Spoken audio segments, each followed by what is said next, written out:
Lucky Boys Podcast. I'm open to the idea that there's other life forms other than human beings. I'm skeptical about aliens. And it's weird because I believe in a higher power, and people are gonna probably say like You believe in a God. You believe in God, but you don't believe in aliens. It's kind of weird.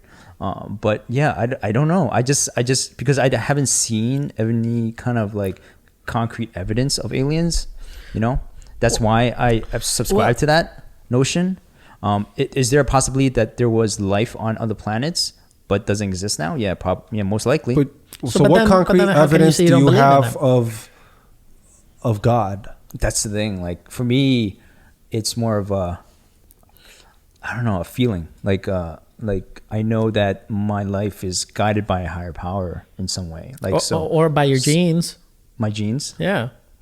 Are you talking about like the God gene? Like scientists like literally found out where if we get hit by certain parts of our brain, right? Apparently it's already embedded in our genetics. Hold on. But before we go into that, I want to finish your thought. Yeah. So you believe in a God and not an alien. Like, I still don't understand like why that. So it's just because you feel that there's a God? I feel there's a presence kind of guiding your life and then kind of. So what were your thoughts when the Pentagon came out and said that we may have discovered UFOs? This was reported by the New York Times. That's a UFO. That's not alien. That's a UFO, unidentified flying object. That's what a UFO is. So it could have been like a ship made by the Russians, or a balloon, a weather balloon. Okay, so let's go. Fine. So what about all these sightings of these unidentified flying objects that defies gravity? People seen all over from officials to random people. How do you explain that? What do you think that they're seeing? Definitely, most likely the possibility is new technologies of aerial crafts that are being developed by different countries. Since centuries ago? When there was no airplanes? Right. So you're talking about like throughout human history. You're talking about like not prehistoric, but Egyptian times and throughout human. It's in the paintings. It's been in some of the writings that they have in their books, in their texts, in their literature. So how do you explain that? Do you think that they had technology back then? I'm sure some sort of technology that they couldn't explain. So you think that humans made airplanes back in the day and just kept the crazy DL? The technology that they couldn't explain back then was what they try to interpret as higher beings. Have you ever looked at how much space there is outside of Earth? Yeah, it's in the infinite. universe, Yeah, it's in galaxy? practically infinite. So you're talking about this entire space. There's nothing. No, let me clarify. No life. No. I said no alien life. No. You said you don't believe in aliens. I said I don't believe in aliens, but I didn't say that there weren't like living organisms in other planets before. So living organism or intelligent life. Intelligent life. I don't believe there's another intelligent life out there. You don't. In this infinite universe. That humongous space. You don't think that there's intelligent life. You think humans derive from that, and that's it. So just that one little speck that you can barely see when you zoom out is the only place that fosters life. I mean, I just can't see it. I mean, like there's stories about aliens and stuff like that, but then I just haven't seen any concrete proof. Even when the Pentagon came out with the UFOs, they weren't even clear about that. They just said like, oh, UFOs, but they didn't specify aliens. So that's why I'm just like, they're probably like, putting out this information, and it's not even a big deal. They know it's not a big deal. They just want people to like go, oh, we're gonna make this a big deal, because human beings try to make a big deal out of nothing sometimes. So we're gonna put this UFO thing out there, and it's really. So they put it out there to fuck with people, is what you're saying? I think so. I honestly think so. Well, I mean, I guess with the Pentagon part, the fact that they actually say, hey, okay, we really not sure what this is, but we also agree with you. Like whoever out there still saw it, they don't know what it is. But Pentagon agreeing to finally they saying something like that is like, okay. So Bro, I'm not the only one. You are absolutely insane. Fuck that. I'm just gonna go out and say it. Do I want to? Do I You want to are leave the possibility? I might be wrong. absolutely Yes, insane. I'll leave the You- possibility that I might be wrong. I'm Is just it gonna also say because it. of religion? I mean, like, do you think that No. God only made Earth and that's it? No other beings out there, intelligent beings out there in this infinite universe? That's another question to ask yourself, maybe. That's an interesting question. Yo, he ain't even religious like that. Stop it. I'm just saying, like, You ain't no, you it ain't like could. you ain't that religious where you can like cite scripture and you know all like. No, bro. No, Norm, you fucking with me, man. There's no way you what are you don't saying? believe- What are you saying? You're saying that like I'm bullshitting right now? That I don't? That You I got to be, I bro. actually How can believe you in aliens? How can you believe that there's no intelligent life outside of Earth? I just don't believe that. How I just can don't you in believe that? That's so naive, ignorant.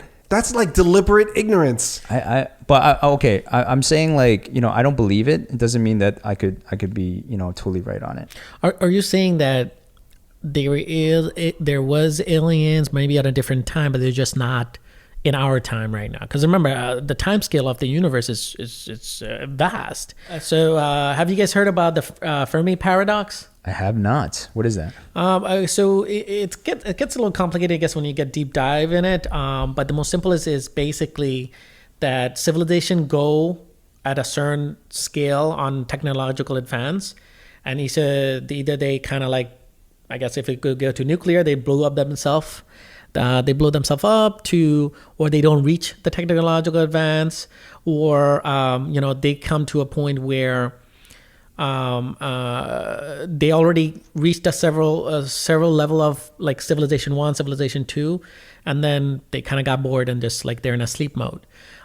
Or they said like whoever that was before, they've been through it and they're done. Like they just annihilated themselves, or they didn't. Like a civilization that kind of went extinct. Extinct, yeah. So they said like the civilization arises and they get to a time scale and then they disappear. Imagine a civilization is already 1 million years ahead, right? Or even forget about that, 50,000 years ahead. 2 decades ago, you were to have that conversation with me and saying, "Hey, Will, all them DVDs you got right there, you're never gonna use them.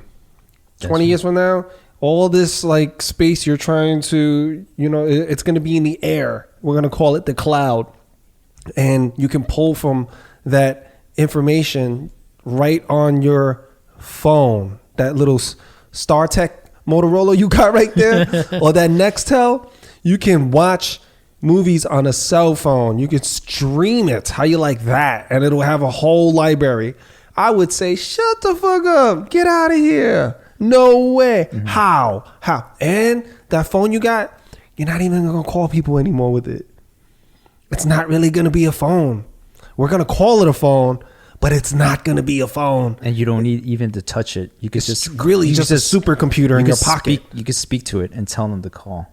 Right? If you're just thinking about when we went to the moon, the technology that we have in our pockets within our phones, this day and age is greater than the technology they had on that space shuttle going to the moon. I don't even think we would be able to conceptualize that. It's going to be on some Star Trek level shit. So considering the Fermi paradox that you explained, like during the timeline of different civilizations, do you think that, I mean, like I said, I'm not a huge believer of aliens, but do you think that we're right now the human race is like the most advanced race? So you're saying like 50,000 years from now, other civilizations are just developing, and then by the time 50,000 years pass, the human race is one civilization, and there's other civilizations coming after us. I believe that it could be already civilization that already happening, that kind of come and gone. They might have destroyed themselves already. Or because there's like everybody is like, why is the universe so quiet?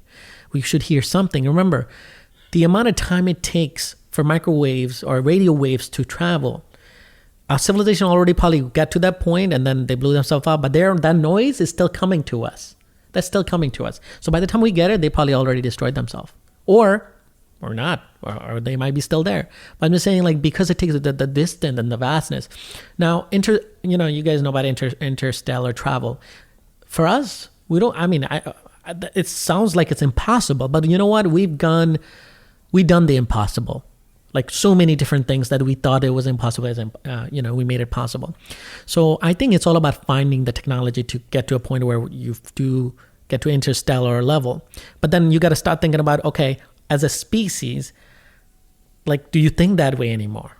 Is it about colonization? Is it about, a mission of peace, or to help other small young civilization, to help them grow?